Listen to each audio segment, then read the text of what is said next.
एक प्रश्न है, उसका उत्तर बताइए। मन जड़ है या चेतन? जड़। दिखता कैसा है? दिखता तो चेतन है। व्यवहार में तो चेतन ही प्रतीत होता है, जबकि है ये जड़। तो ये जो मन जड़ है, ये बात इस सूत्र में 19 में, न तत् स्वभासम, तत् वह चित्त, स्वभासम न, स्वयं आभास नहीं करता, स्वयं ज्ञान नहीं करता, वो जड़ है। स्वयं ज्ञाता नहीं है। क्यों? आगे कारण बताया, दृश्यत्वात्, वो दृश्य है। दृश्य संसार है, सारा संसार दृश्य है, इसको हम देखते हैं। आप सामान्य भाषा में दृश्य उसी को कहते हैं, कोई सीन हो, कोई सीनरी हो, फोटो हो, चित्र हो, जो देखने की चीज है उसको दृश्य कहते हैं सामान्य भाषा में, ठीक है। पर दार्शनिक भाषा में दृश्य उसे कहते हैं जो ये संसार है, जिसको आत्मा देखता है। देखता मतलब भोगता है। दृश्य अर्थात भोग्य। तो ये सारा संसार आत्मा का भोग्य है। आत्मा इसको भोगता है, इसका लाभ उठाता है, इसका यूज करता है, इसका प्रयोग करता है। तो जिसका हम प्रयोग करते हैं वो है दृश्य। तो मन का भी प्रयोग करते हैं। जो संसार की वस्तुएं हैं ये दो तरह की हैं। एक है भोग्य और दूसरी है भोगने के साधन। दोनों ही संसार की वस्तुएं। जैसे आप सेब खाते हैं, पर सेब काटने के लिए चाकू छुरी तो चाहिए। चाकू छुरी वो साधन है और सेब भोग्य है, साध्य है, उसको आप खाते पीते हैं। और ये दोनों भौतिक पदार्थ हैं, सेब भी और छुरी भी। तो जैसे हम यहां व्यवहार में सेब और छुरी ये दो चीजें देखते हैं, तो ऐसे ही आध्यात्मिक जगत में जो ये खाना पीना संसार की वस्तुएं हैं, पांच इंद्रियों से जिनका हम सेवन करते हैं, ये भी सांसारिक पदार्थ हैं। और इनको भोगने के जो साधन हैं, मन, बुद्धि, इंद्रियां, शरीर, ये भी भौतिक वस्तु हैं। तो ये भी दृश्य हैं, सारे के सारे दृश्य हैं, दो रूपों में, एक भोग्य, एक भोगने के साधन। हाँ जी बोलिए, क्लियर हुआ? जैसे सेब और चाकू, चाकू साधन है और सेब को काट के हम खा लेते हैं, वो साध्य है हमारा। तो ऐसे ही संसार के पदार्थ साध्य हैं और मन इंद्रियां इसको भोगने का साधन है, छुरी की तरह से। तो जो भोगने का वस्तु है, भोगने की वस्तु है, वो चाहे सेब की तरह हो चाहे छुरी की तरह हो, उन सब का नाम दृश्य है। कठिन है। पहले थ्योरेटिकल काम करना, फिर प्रैक्टिकल होगा। पहले सिद्धांत रूप में समझें कि मन को आत्मा से अलग कैसे करें।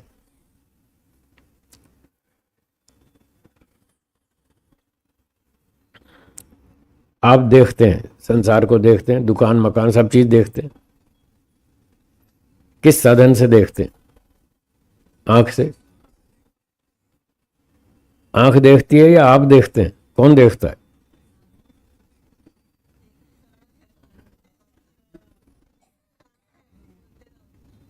आंख देखती है। देखता कौन है? प्रफुल्ल जी। हम देखते हैं, आंख नहीं देखती, पर बोल देते हैं आंख से देखते हैं, ये ठीक है। आंख नहीं देखती, देखता तो आत्मा है, वो चेतन है। जो देखेगा वो कौन होगा? चेतन होना चाहिए। क्या जड़ वस्तु देख सकती है? नहीं देख सकती। तो आंख जड़ है या चेतन? और देखने वाला जड़ होना चाहिए या चेतन? तो दोनों अलग अलग हुए ना। आंख अलग है, दृष्टा अलग है, देखने वाला, वो जो देखने वाला है वो आत्मा है।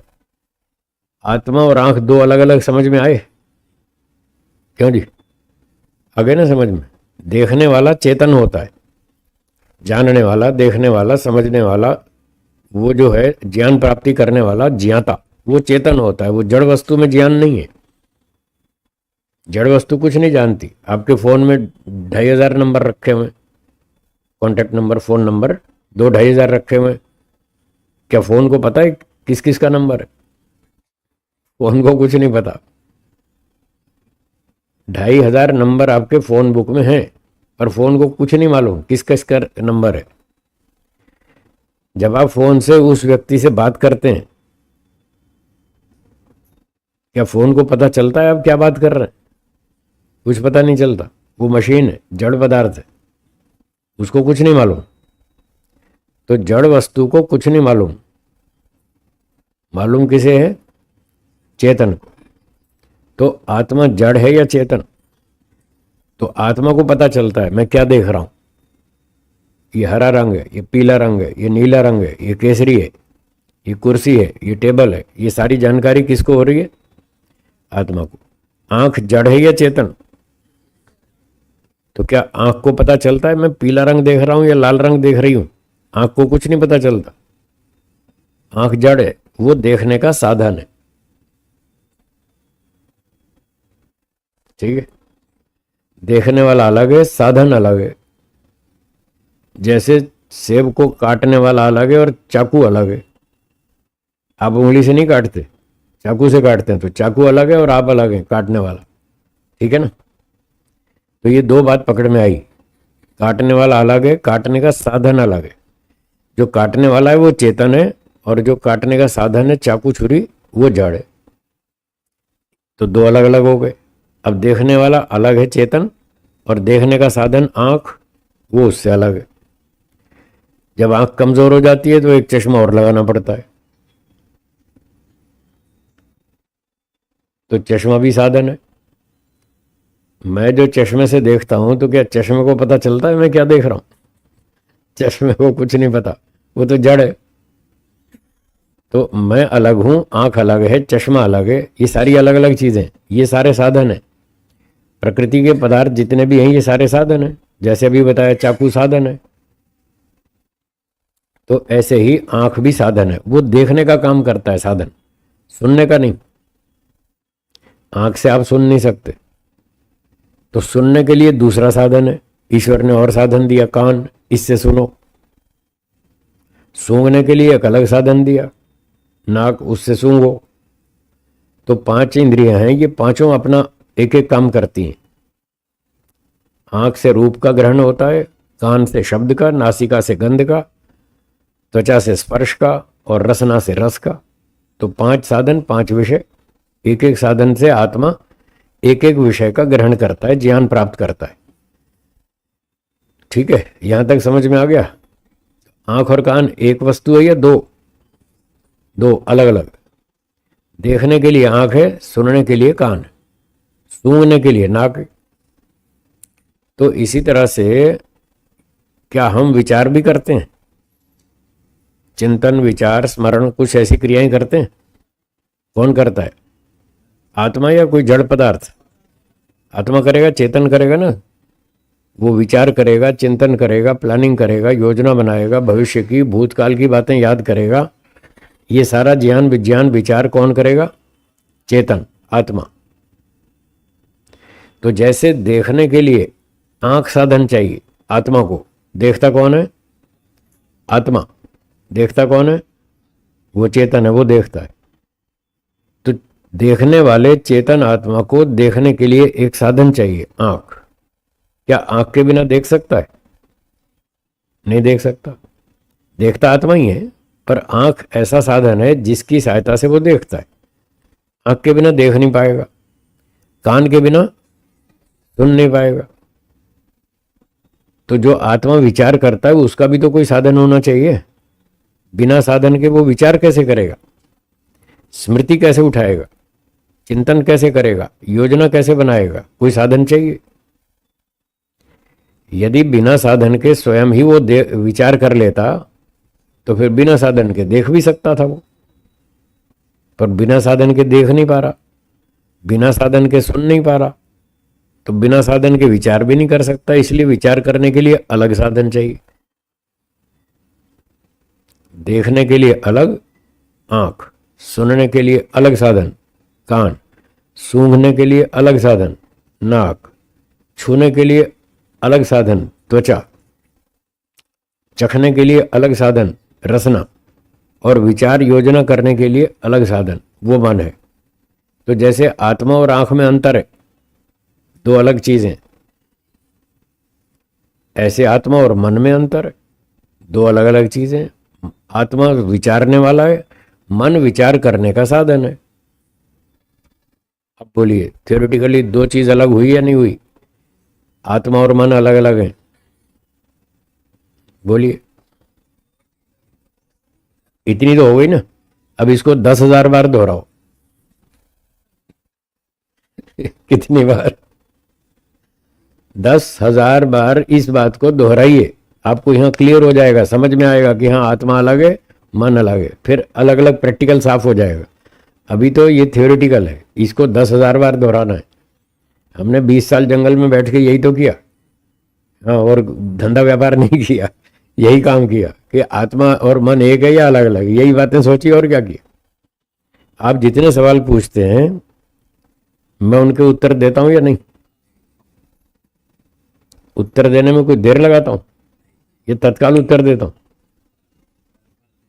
तो ये तत्काल उत्तर कहां से आता है? जो 20-25 साल जंगल में तपस्या की है, ये वहां से आता है। वहां बैठ के हमने ये सारे प्रश्नों पे खूब चिंतन किया। आप जितने भी प्रश्न उठाते हैं, आपसे भी और आगे की तैयारी 10 गुनी तैयारी करके आया हूं मैं। अभी तो आपने वो सवाल उठाए नहीं जो मेरे यहां तैयार हैं, उत्तर जिनके। कोई आधा सवाल पूछता है, वो आधा ही बोलता, मैं समझ जाता हूं ये क्या पूछने वाला है। कुछ कुछ लोग तो अपना सवाल बता ही नहीं पाते, प्रश्न ही पूरा नहीं प्रस्तुत कर पाते। तो मैं समझ लेता हूं, मुझे लंबा अनुभव है, खूब अभ्यास कर रखा है मैंने, तो मैं समझ जाता हूं ये क्या पूछना चाहता है। जब वो व्यक्त नहीं कर पाता तो मैं पूछता हूं क्या आप ये पूछना चाहते हैं? हाँ हाँ हाँ, मैं यही पूछना चाहता हूं। वो अपनी बात भी पूरी नहीं कह पाता। तो ये सारी तैयारी करके आते हैं हम, वहां खूब तपस्या करते हैं, एक एक प्रश्न का उत्तर ढूंढते हैं, पूरी गहराई में उतरते हैं। जैसे आप लोग चेस खेलते हैं, चेस खेलते हैं ना, अगर मैं ये चाल चलूंगा तो सामने वाला कौन सी चाल चलेगा? मैं ऊँट चलूंगा तो वो घोड़ा चलेगा, फिर मैं हाथी चलूंगा तो वो वजीर चलेगा।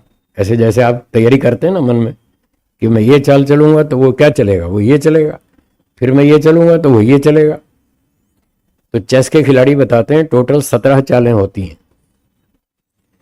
जो 17 चालें जानता है वो चेस में जीत जाता है, वो नहीं हारता। तो मैं चेस की 17 चालें जानता हूं सारी। इसलिए आपसे कभी नहीं हारता। आपसे कभी हारा हूं मैं आज तक? हमेशा जीतता हूं ना। इसीलिए जीतता हूं कि मैं चेस की 17 चालें पूरी जानता हूं कि सामने वाला क्या पूछेगा और मुझे क्या उत्तर देना है, और मेरे उत्तर के बाद वो अगला सवाल क्या करेगा, मुझे उसका क्या उत्तर देना है। आप जितने सवाल करेंगे वो सारे तैयार है मेरे पास, खूब तैयारी करके आता हूं। इसलिए आपसे कहता हूं अनुभव के आधार पर कि हमने वहां 20-25 साल खूब चिंतन किया इन बातों पर। एक एक बात को 10-10 हजार 5-5 हजार बार दोहराया तो हमें ये तत्व ज्ञान हो गया। तो आप भी ऐसे ही करो, आपको शाब्दिक ज्ञान हो गया कि आत्मा अलग है, मन अलग है। अब इसको 10,000 बार दोहराइए तो आपको बिल्कुल क्लियर हो जाएगा कि मन अलग चीज है, आत्मा अलग चीज है। मन जड़ है, आत्मा चेतन है, और मन साधन है, आत्मा उसका यूजर है। जैसे आप घड़ी का यूज करते हैं, मोबाइल फोन का यूज करते हैं, कार का यूज करते हैं, वो सारे साधन हैं, जड़ पदार्थ हैं। आप इनके प्रयोक्ता हैं। तो मन भी जड़ है, आप उसके प्रयोक्ता हैं। मन से आप सोचते हैं, विचारते हैं, और वो वैसा ही जड़ है जैसे आपकी कार। आपकी कार 100% आपके कंट्रोल में रहती है या नहीं रहती है ना? तो अगर इस पद्धति से, ऋषियों की पद्धति से आप चिंतन विचार करेंगे तो एक दिन ऐसा भी आ जाएगा कि आप मन को भी वैसे ही चलाएंगे जैसे कार को चलाते। कार 100% आपके कंट्रोल में रहती है, मन भी 100% आपके कंट्रोल में आ जाएगा। एक दिन ऐसा आएगा, तपस्या करनी पड़ेगी, आ जाएगा। तब आपको बिल्कुल साक्षात हो जाएगा कि हाँ मन जड़ है, बिल्कुल वैसा ही जड़ है जैसे हमारी कार जड़ है। हम अपनी इच्छा से चलाते हैं कार को, ऐसे ही हम अपनी इच्छा से मन को चलाते हैं, हम नहीं चलाएंगे। इच्छा होगी तो चलाएंगे, नहीं होगी तो नहीं चलाएंगे। उसके कंट्रोल करने की विधि सीखनी पड़ेगी, उसका अभ्यास करना पड़ेगा। तो मन अलग चीज है, बुद्धि अलग चीज है। तो इस सूत्र में ये बता रहे हैं न तत्स्वभासम, आत्मा स्वयं, मन जो है वो स्वयं आभास करने वाला नहीं है, वो स्वयं ज्ञाता नहीं है, स्वयं चेतन नहीं है। क्यों? दृश्यत्वात्, वो प्राकृतिक वस्तु है, दृश्य है, वो तो भोग्य है, वो साधन है। जैसे कार एक साधन है, स्कूटर एक साधन है, मोटरसाइकिल एक साधन है, पेन एक साधन है, आंख एक साधन है, मन भी साधन है, वो भी जड़ है, सत्व तम से बनाए, प्रकृति से बनाए। चेतन आत्मा इसका यूजर है।